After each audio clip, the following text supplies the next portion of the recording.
Сайн байцгаана уу? Метокийн маань шинэ дугаар та бүхэндээ хүрэх гэж байна. За энэ удаад хэдүүлээ эндометриозын сэдвээ үргэлжлүүлэх болно. За дэлхийн одоо хөөрчхөн насны эмэгтэйчүүдийн 10 орчим хувь нь бол эндометриозоор өвддөг гэсэн ийм судалгаа байдаг. За энэ болохоор тооцоод үзэх юм бол нэг 190 сая гаруй эмэгтэйчүүд яг одоо эндометриозоор өвдсөн байгаа гэсэн утгатай байна. За түүнээс нэг 30-аас 50% нь буюу 3 эмэгтэй тутмын нэг нь эсвэл 2 эмэгтэй тутмын нэг нь одоо өргөдлийн асуудалтай тулгардаг. За тэгэхээр эндометриоз яагаад өргөдөл үүсгэх юм бол?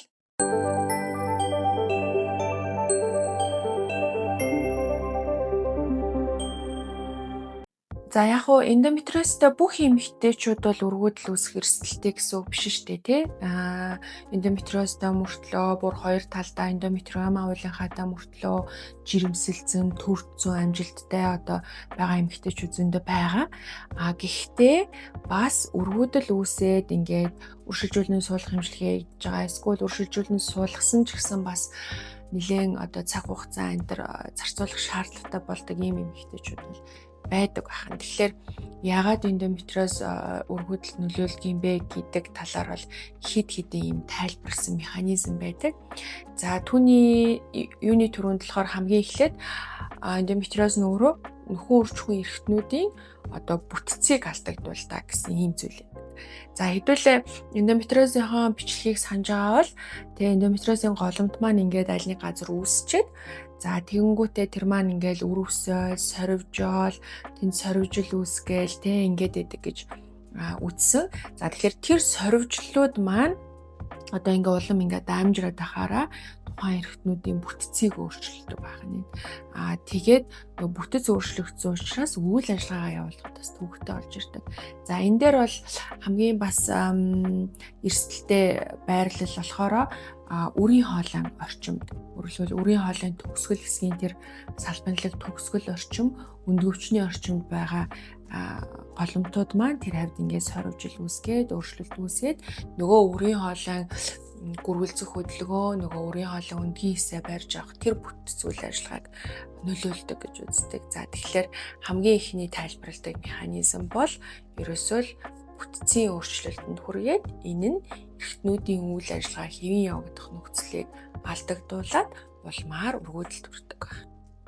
За дараагийн нэг механизм бол өндгөвчин дээр болдог үйл явцуд байгаа. За хэдүүлээ өндгөвчин дээр үүссэн эндометриозыг болохоор эндометриома гэд уйлынхай гэж үзээд байгаа шүү дээ.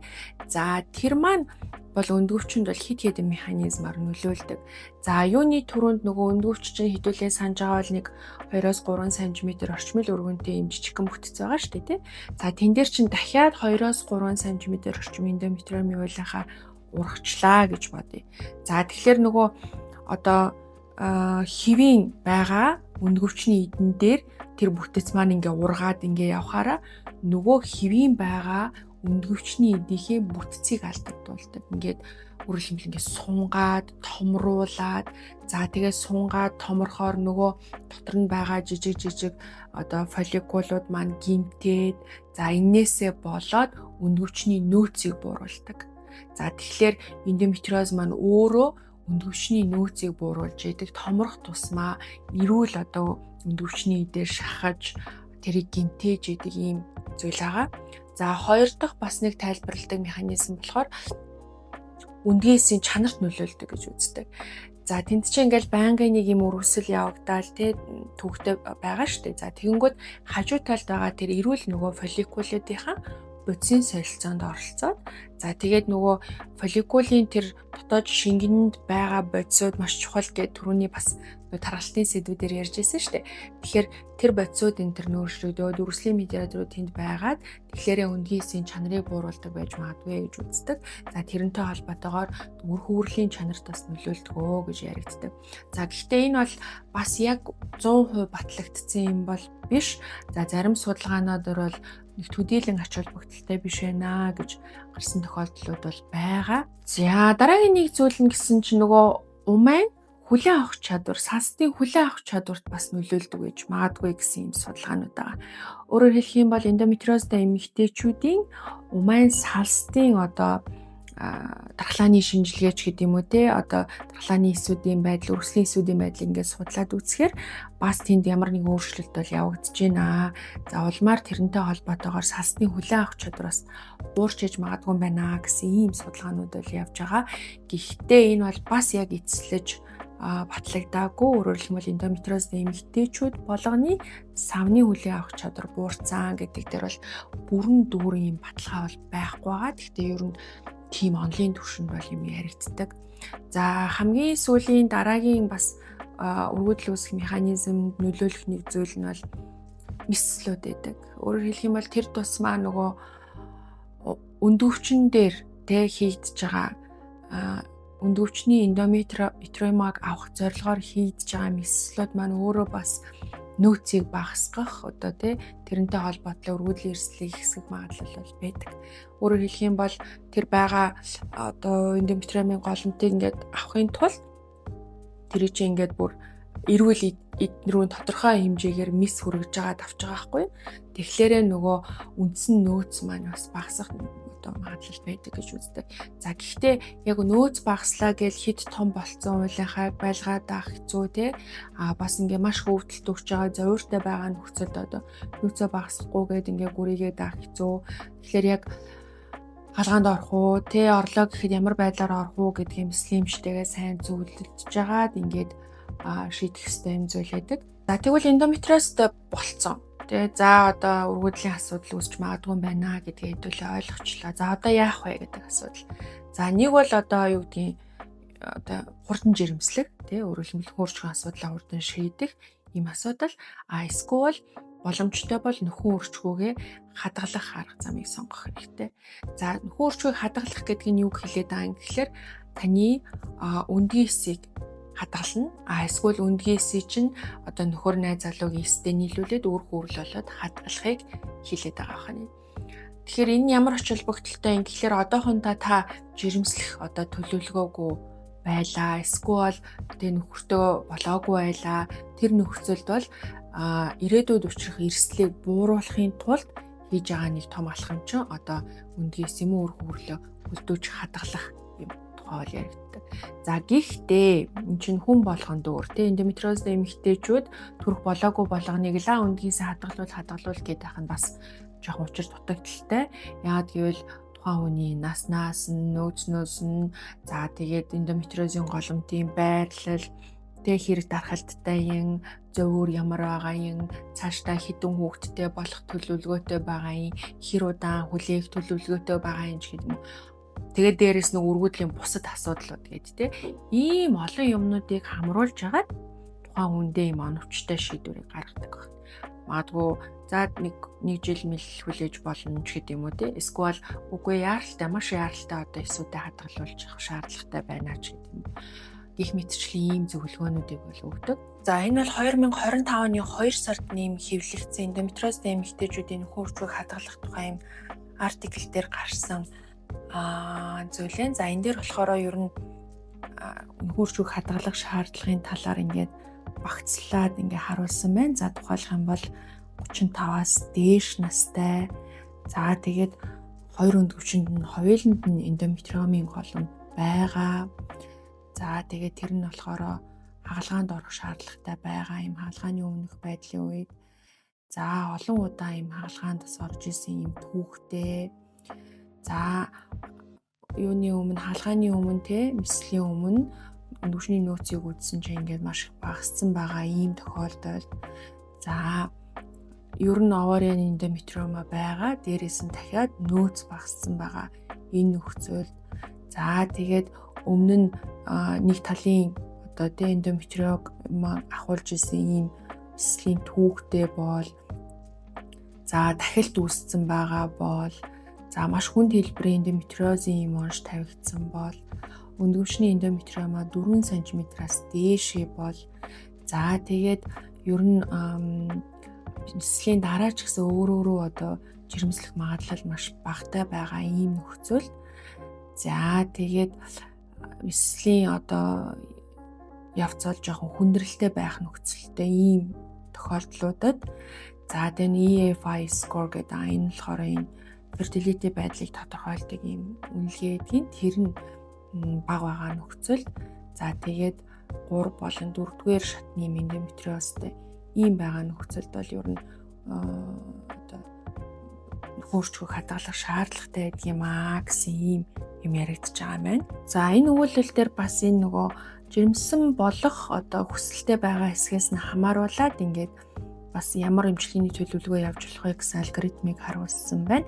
За хэрвээ яаралтай одоо угаасаа жирэмслэх хүсэлтэй байгаа нөхцөлд бол эхний ээлжинд бол мэдээж өөрсдөө оролдоно, эсвэл IVF хийгдэнэ, эсвэл эхний ээлжинд мэдсэл хийгдээд дараа нь IVF хийгдэнэ ч гэдэг юм уу. Иймэрхүү байдлаар шийднэ. За хэрвээ одоо ирээдүйд жирэмслэх хүсэлтэй арай жирэмслэх болоогүй байгаа юм бол өндөвшний нөөцийг шалгана. За хэрвээ өндөвшний нөөц одоо багатай байх юм бол ер нь бол хэрвээ нөгөө өндөвшний нөөц бага мөртлөө жирэмслэх хүсэлгүй байгаа шүү дээ. Тийм учраас нөхөрч үгийг хадгалж өндгийн сентрийг нь хадгалах шаардлагатай гэсэн байна. За харин өндөвшний нөөц хэвийн нөхцөлд бол насыг харна. Хэрэг 35-аас дээш настай байх юм бол ер нь л өндөвшний нөөцийг хадгалах өөрөөр хэлэх юм бол нөхөрчгийг хадгалах ийм зорилготой өндгийс болоод үр хөврлийг хадгалах шаардлагатай гэж үзнэ.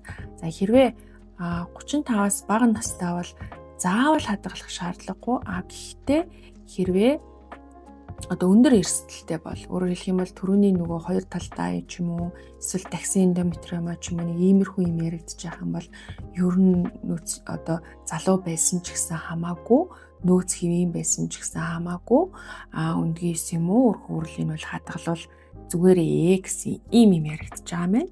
За тэгэхээр эндометриозтай эмэгтэйчүүдэд одоо яг ийм хурцгуудтай холбоотой шийдвэрийг гаргахад бол ер нь жоохон төвөгтэй. Тийм учраас маш олон зүйлийг ингэж харьцуулж харж хурцгийн мэрэгжлийн эмчтэй ярилцаж одоо мэдслийнхаа эмчтэй ярилцаж ингэж хамтарсан ийм шийдвэр гаргах бол шаардлагатай. За тэгээд нас ер нь бол нэлээд чухал одоо шийдвэр гаргахад чухал зүйл болж байгаа. Хэрвээ 35-аас дээшээ настай л бол өндгөвчний одоо өндгийсийн чанар буудна, байглаараа жирэмслэх магадлал маань угаасаа муудж ирдэг. Тийм учраас нөхөрчгөө хадгалах уу яах уу гэдэг дээр бол маш сайн анхааралтай юм шийдвэр гаргах шаардлагатай. За тэгээд яг уу ер нь бол яг эндометриомаг авах хагалгаа бол нэлээд хийгдэж хагалгаа мэдсэл гэхдээ мэдсэл болгон бол одоо гэдэг хүндрэл байдаг гэж өмнө нь хэлжсэн. Тэгэхээр ямар нэгэн хүндрэл гараад дахиад өндгөвчин дээр тайрагдах энтрээс ахуулаад эрсдэл үүсч магадгүй учраас бид хэдийн хувьд бол ямар нэгэн том эсэл хаалганд орох юм бол заавал тэр нөхөрчгийн асуудлаа бол ярилцаж шийдэж явах хэрэгтэй, шаардлагатай бол эсвүүдээ хадгалуулчаад тэгээд дараа нь тэр мэслийн тэр асуудлаа шийдэж болно гэж ингэж тайлбарладаг. За яагаад гэвэл бас ийм учиртай одоо нөгөө жишээлбэл хүмүүс болохоор IVF-д орохоос өмнө ч юм уу өршөлтөнд суулгах эмчилгээ эхлэхээс өмнө эндометриомыг ахуулчаа. Тэгж байгаа дараа нь болёо гэдэг юм яригдаад байдаг. Гэхдээ бол яг үнэндээ бол судалгаануудаар эндометриомыг авах хагалгаа хийсэн, хийгээгүй тэр хоёр нөхцөлд бол IVF эмчилгээний үр дүн бол бас төдийлөн их айхтар ялгаатай биш юмаа гэсэн ийм юмнууд бол яригдж байгаа. За одоо нэгэнт эндометриоз онцлогдсон охтуудаа битгий айж сандраарай гэж зөвлөмөр байна. За айж сандралгүйгээр энэ тэр сайн, энэ тэр одоо юу гэдгийг шимэгдүүлэн инээ тэр гэсэн янз бүрийн вирус ууж хэрэглэлгүйгээр зөвхөн яг ийм чиглэлээр дагнсан туршлагатай мэрэгжлийн эмчнэрт бол хандаарай гэж зөвлөнө. За тэр тусмаа яг нөхөн үрчхүй өргүүдлийн чиглэлээр одоо ажиллаж байгаа эмчнараас бас нэмэлт зөвлөгөө аваад ирээдүйн өргүүдлийн асуудлаа яаж шийдэх үү, тэр эрсдлийг яаж бууруулах уу гэдэг дээр юм төлөвлөгөө бас ярилцаарай. Заавал тэрийг ярилцчихээж дараагийн алхам юмнуудаа хийгээрэй гэж зөвлөмөр байна. За тэгээд хүн болгоны биеийн онцлог өөр. За эндометриозтой эмэгтэйчүүдийн групп гээд тэр групп руу би бас орж үзсэн. Тэгээ яг уу мэдээж одоо юу гэдэг ижилхэн эмгэгээр өвдөж байгаа эмэгтэйчүүд ер нь хүмүүстэй хоорондоо туршлага солилцох, тэрнтэй холбоотой мэдээлэл авах бол мэдээж маш хэрэгтэй зүйл. Гэхдээ хүн болгон өөр гэдгээ л хэдүүлээ санах хэрэгтэй тий. тэрүүн таарсан юм надад таарахгүй, тэрүүн таарсан эмчилгээ надад эсрэгээрээ байж болно гэсэн үг. Тэгэхээр мэдээж мэдээлэлээ солилцох нь хэрэгтэй боловч яг ийм нарийн шийдвэр гаргах юмнууд дээр бол заавал мэрэгжлийн эмчийн туслал зааварай гэж охтоддоо зөвлөмөөрэй. Тэгээд эндометриоз маань өөрөө одоо механизм нь эмэгтэйчүүдийн даавартай холбоотой учраас тийм элдв янз бүрийн бүтээгдэхүүн дааврын тийм одоо юу гэдэг нь үйлдэл үзүүлэх одоо фитоэстрожен энэ ч гэдэг юм уу тиймэрхүү юмнуудаа битгий хэрэглээрээ зөвхөн эмчийнхээ заавраар одоо эмчилгээгээ үргэлжлүүлээрэй гэж зөвлөмөөрэй. За тэгээд өнөөдрийн дугаараа ингээд дуусгая. Тэгээд дараагийн дугаараар дахиад илүү сонирхолтой хүртээмжтэй мэдээлэлээр уулзнаа гэдэгтээ найдаж байна. Баяртай.